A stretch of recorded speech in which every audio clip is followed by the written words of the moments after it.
the Hitachi 12-inch sliding dual bevel miter saw, the C12RSH2, and it comes with a 3-year protection plan through Lowe's, which is where I purchased it, and it also comes with a 5-year professional warranty through Hitachi itself. Now, the purchase was a whole lot more than I was wanting to pay, but I think I got a quality tool that's going to last quite a while. And I didn't want to put myself in a position where I wish I would have bought it, but I didn't.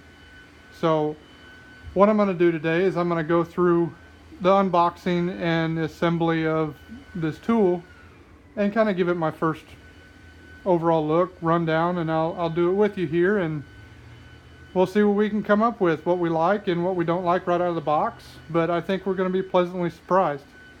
So I'll open the box, and I'm going to look over the manual a little bit first, and I'll bring you back when I start pulling everything out of the box. So we'll go ahead and pull this thing out. First thing coming out is a bag here that's got the side supports, side extensions for the table. It also has a manual in it, which I'd already taken out to look at. I take that back. That's not a side support. This is a rear support for the saw to help with it from tilting backward. The manufacturer hold down with the knurled end on it, easily adjusted knob on the end. I don't know how useful that'll be, time will tell. Of course, the cheap bag that they send with it for dust collection, and your standard blade wrench. Now we're going to see how difficult this is going to be to get out.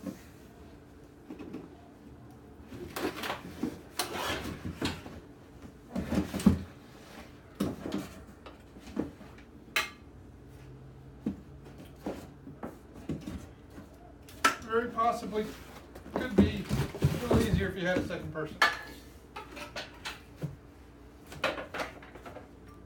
And right now I don't have a dedicated miter saw station yet, but that will be in the works. It won't be near as big as what you see with like Jade Baits or DIY Tyler, that kind of thing, but it'll be something that's mobile and has some wings on the side of it. We'll get this thing a little centered here a little bit better. So first off, this is the laser version. Out of the box, it's in real good condition, nothing scratched up or anything wrong. Manufacturer said in the manual that it did come in the box with it locked down. To pull the pin out, get the saw out of the cardboard. Another piece of cardboard. So first off here, the cord to this thing is a pretty good thick cord. I don't think we'll have too much issue with that getting warm or anything if you're running it for a long period of time. Let's see here. So your miter adjustment is a knob down here. You pick up on the handle and it allows you to slide. It does have detents at 0, 15, 22.5, let's see, 31, 45, and it actually, the scale goes to, let's see, 57 degrees to the right, and then detents on the left are 15, 22.5, 31 plus, and then 45, and the max is 45 to the left. So, and they are positive. There's no movement whatsoever in these. I'm pretty happy about that. Just that flip lever gets it disengaged, and it'll stay right in position. And take it from 0, lift that lever up, and it locks in pretty tight. And then you can get a more positive lock, tighten that down a little bit. Let's see here. So there is a button on here for the laser on and off. I like that on the regular 12-inch double bevel. It was up on the top, up here rather than down on the back, but that's all right. I don't mind. It's nice to be able to turn it off if you don't need it. I am a little bit more happy with the blade guard. On the other 12-inch miter saw, it had, as some of you guys know, the Hitachi have that black rubber kind of extruded on the outside of this hard plastic. And this is a clear green, which it provides quite a bit of view of the blade, which, to speak of the blade, is, you know, a cheap blade. Doesn't even have a manufacturer on the blade. I did go ahead and purchase a replacement right off the bat, and I went with a DeWalt 82's 12-inch blade, the precision trim. So I think it'll be a heck of a lot better than what's in there. It's probably a, I don't know, 45 tooth blade, just looking at it right now. Pretty steep angle, but I'm probably not going to use it. I'll probably take it off pretty quickly. But I don't know, I might just leave it on and use it to get it lined up.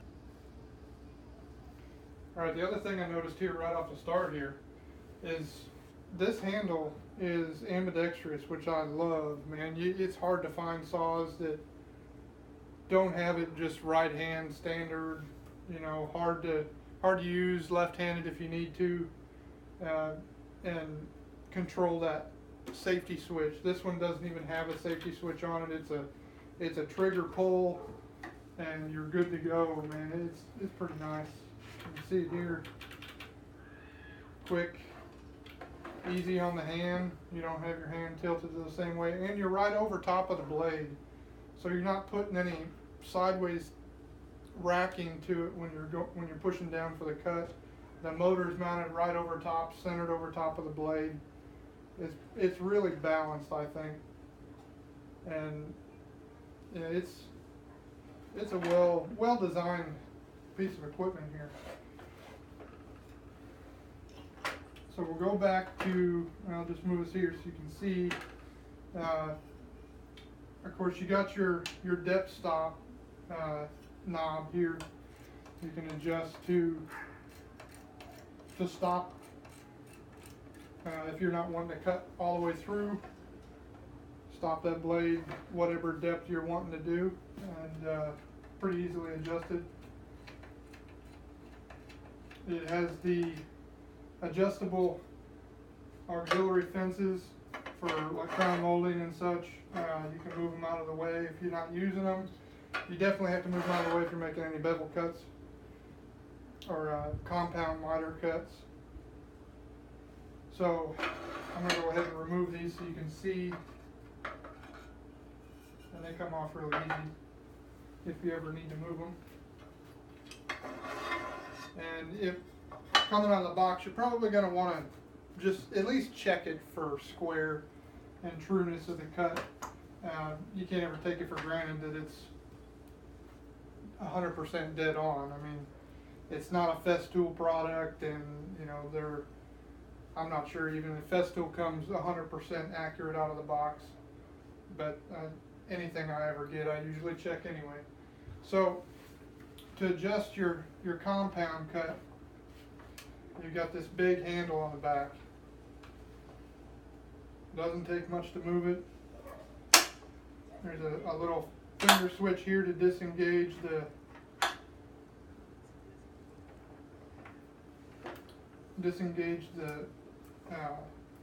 blade from its zero detent on the back here. So you pull it up, and it won't engage unless you're on zero.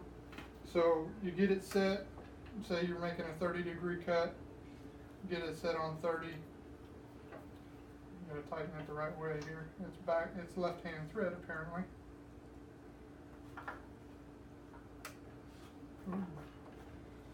So just notice that when you are tightening it down, it does like to go a little bit past when you're tightening it, so make sure you compensate for it. So being a little top heavy, this thing is, I can't just let go of it or it's going to tilt all the way over. So coming down with this thing, it's pretty nice. It's a good setup. I like it.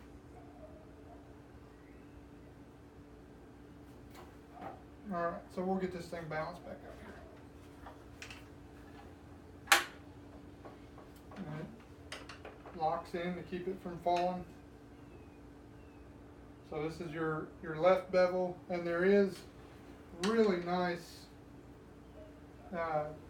numbering on the scale back here, and it's really easy to see from the front of the saw, the back of the saw, whatnot. Pretty impressed about that. It does have 2 bolts here to adjust your fence to get it lined up. This little hold down that they sent with the saw, it's got a place back here. Let's see how well it works. Well, I don't know how much I'll use it, but it's there if I need it. Let's see, dust collection on this. It's just like any old miter saw. Just collects it through the back here with a rubber funnel type thing. The dust collection port is kind of mid-size. It's not a real big hole. Let's see what size it fits.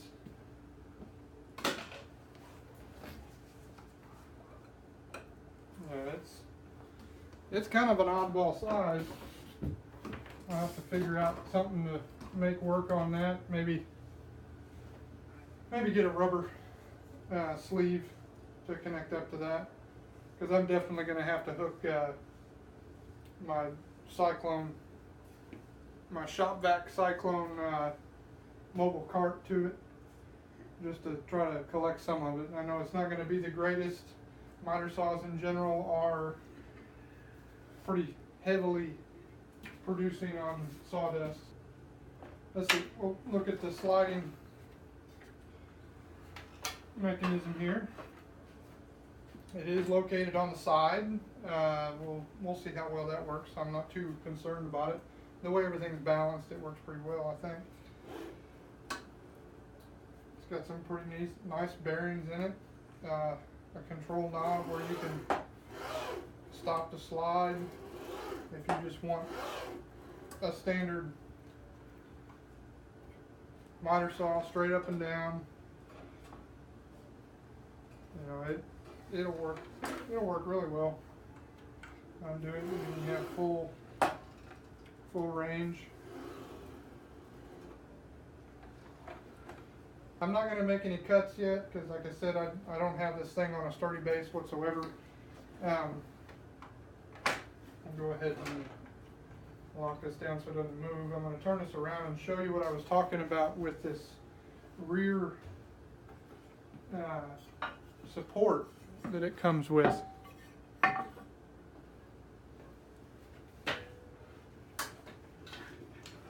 Oh boy, it is not light. Not something you're going to want to move around a whole lot.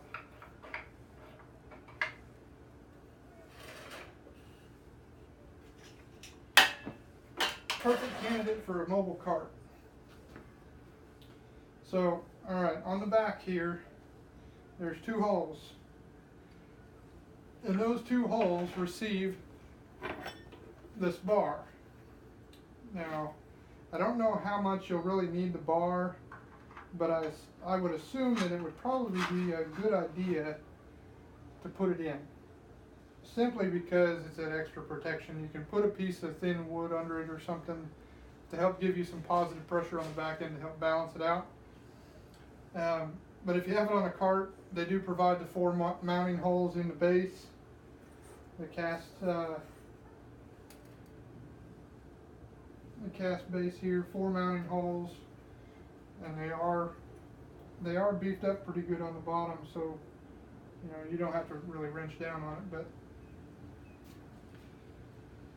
they are there. So that's what I'm going to end up doing, build a mobile cart for it so that I'm able to move this thing around without having to pick it up, because that'll end up breaking your back. You try to do it.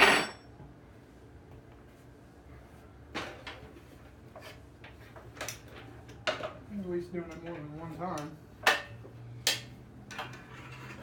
So, let's see here.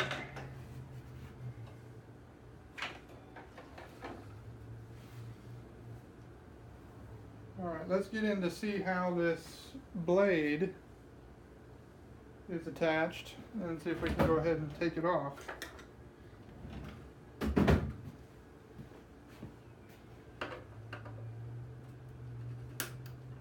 See how easy this is. There's one screw at the top. You don't have to take it all the way out. Phillips head screwdriver, just loosen them up. The strap comes down, and man, that's pretty easy to get to. It's right out there in the open after you take that cover off. Well, I take that back. The blade does have a manufacturer on it. It is a Hitachi blade.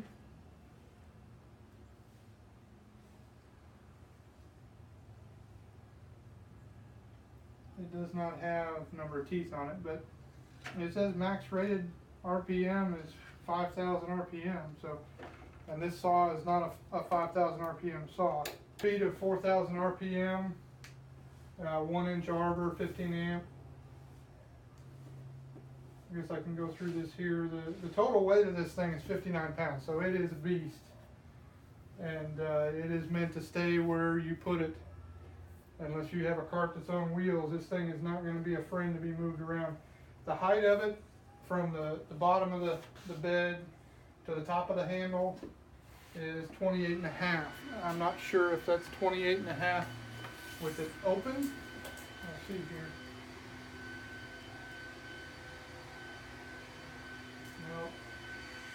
My tape measure is reading 29 inches with it unlocked and up.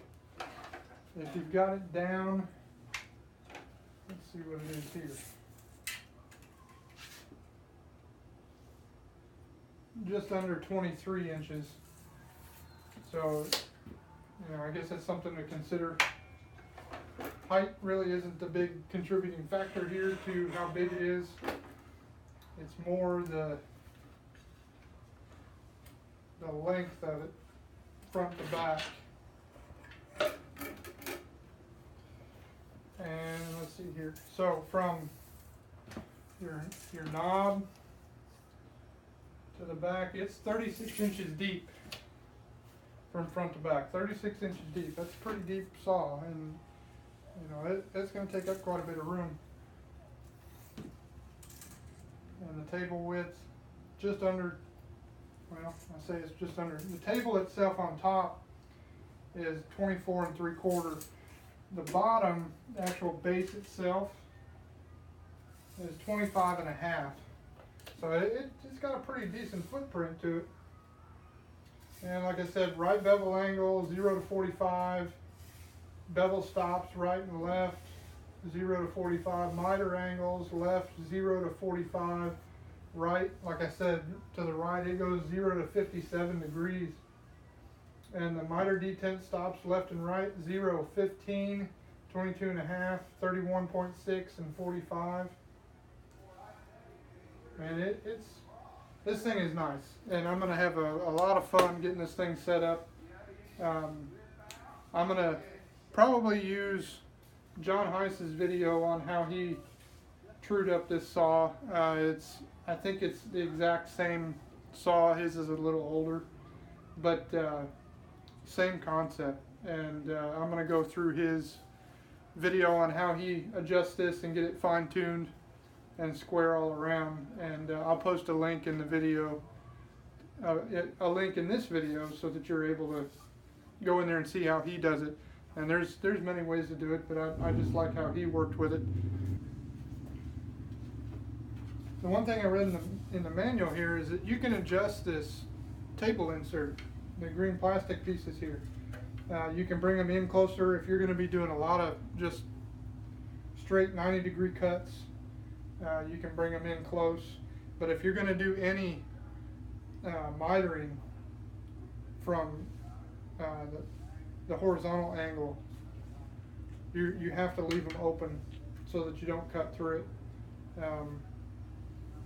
But other than that, I mean, straight up and down, this thing is nice. It's built well. There is a video that I saw not too long ago, and I'm not sure who posted it. I'll look for it, and I'll put a link in the description here for that too.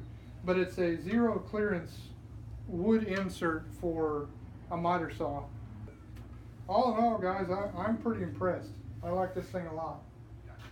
Like I said, I'm going to get it set up. I'll figure out a spot here where I can actually operate with it without it tipping over, and make some cuts on it, see how close it is out of the box. Check the laser. And I mean, I can't stress it enough. When you take something like this out of a box, you've got to check over it. At least put a square to it with the blade down, see how close it is. But it's 90% of the time, I would say, is you got to do a little bit of fine tweaking, fine tuning, and get it all dialed in. I mean, nothing worse than opening up a saw for the first time and just putting it to work and then realizing down the line that it's off a couple degrees here and there, and you know, you've wasted a whole lot of time. So do your diligence at the first part of it and check it out.